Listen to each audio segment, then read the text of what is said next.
Top un fromage frais. Les fromages frais sont la forme la plus simple de fromage car ils n'ont pas de processus d'affinage et sont destinés à être consommés immédiatement. L'histoire d'origine la plus largement acceptée raconte que des nomades du Moyen-Orient stockaient le lait dans des poches faites d'estomac d'animaux, contenant de la pressure, et que le lait a caillé pour devenir quelque chose de comestible. Les fromages frais, tels que la ricotta le chèvre, le fromage cottage et la mozzarella conservent une texture souple, une saveur douce et une teneur élevée en humidité.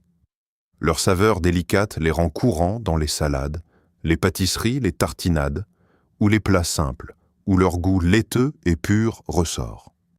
Comme il n'y a pas de croûte et pas de temps pour que la complexité se développe, la qualité du lait importe plus ici que dans toute autre catégorie. Top 2 fromages à croûte fleurie. Ces fromages sont légèrement affinés de l'extérieur vers l'intérieur en les exposant à de la moisissure jusqu'à ce qu'ils développent une fine croûte blanche comestible appelée croûte fleurie.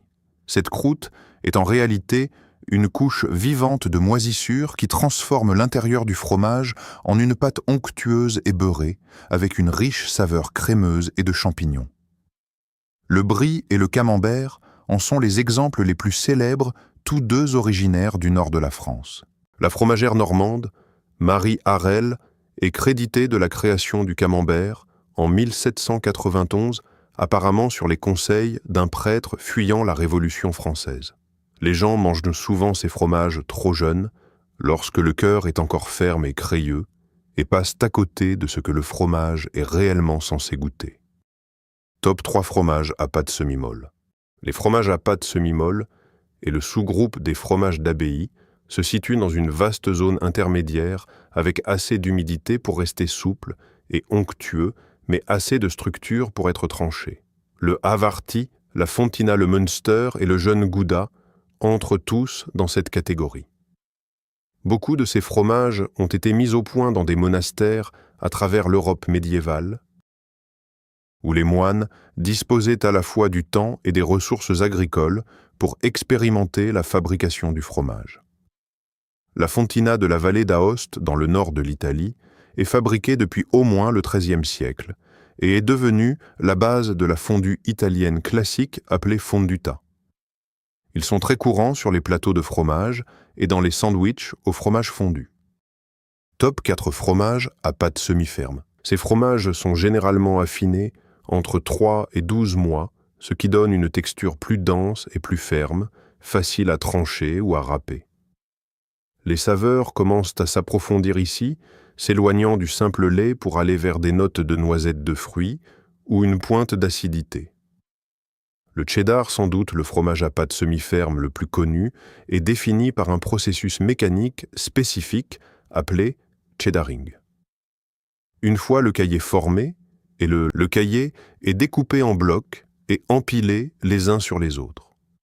Le poids du fromage empilé expulse l'humidité excédentaire et aide le caillé à se presser pour obtenir une texture serrée et élastique.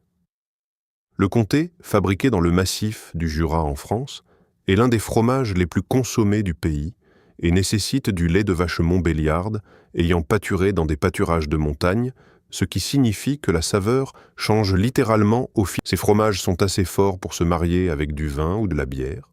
Top 5 fromages à pâte dure. Après avoir affiné un fromage à pâte semi-ferme pendant 1 an ou 2 de plus, l'humidité chute si bas que la texture devient granuleuse et friable, ce qui donne un fromage à pâte dure qui est souvent vieilli pendant quelques années. Ces fromages possèdent de minuscules cristaux de protéines croquants qui se forment au fur et à mesure que le fromage mûrit. Le Parmigiano Reggiano, le Manchego et le Pecorino Romano en sont traités comme un assaisonnement râpé sur les pâtes ou coupé en copeaux fins. Lorsqu'une meule de fromage à pâte dure est prête, un inspecteur la frappe avec un petit marteau et écoute la qualité acoustique. Un son sourd peut signifier qu'il y a un vide à l'intérieur et la meule peut être rejetée. Top 6 Fromages Blues. Les fromages bleus sont délibérément ensemencés avec une moisissure qui crée les veines bleu-vert distinctives traversant la pâte. Contrairement aux moisissures blanches qui poussent en surface, les moisissures bleues se développent dans les poches d'air du fromage. La plupart des fromages bleus sont également piqués, ce qui signifie que les meules sont percées de longues tiges métalliques pour laisser l'oxygène circuler à l'intérieur, ce qui permet à la moisissure. Le Roquefort, l'un des plus vieux fromages existants, est fabriqué à partir de lait de brebis et affiné dans les caves naturelles de Combalou, dans le sud de la France, où la moisissure a été trouvée à l'origine sur du pain.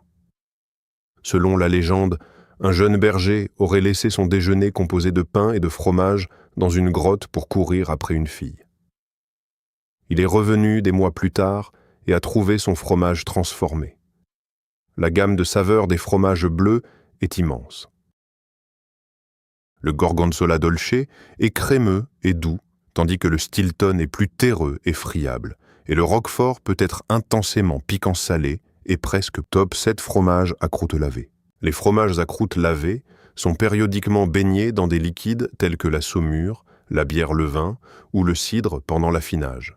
Ce processus favorise la croissance d'une bactérie spécifique qui donne à la croûte une teinte orangée ou rosée caractéristique et une odeur forte.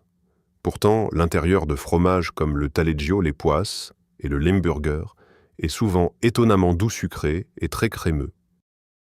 Beaucoup d'entre eux sont associés aux boissons régionales de leur lieu d'origine. Top 8 fromages spéciaux et basés sur le procédé. Cette catégorie comprend les fromages définis par leur mode de fabrication plutôt que par leur taux d'humidité. Les fromages à pâte filée sont souvent considérés comme une catégorie spéciale par les fromagers professionnels, car le procédé est unique. Le caillé est trempé dans de l'eau chaude, puis littéralement étiré. Contrairement aux fromages frais comme la ricotta qui ne sont que du lait aggloméré, les fromages étirés comme la mozzarella ont une structure élastique et fibreuse due à l'étirement. Les fromages de lactosérum ne sont techniquement parlant pas de vrais fromages car ils ne sont pas faits de lait. Ils sont faits à partir du lactosérum restant de la fabrication d'autres fromages.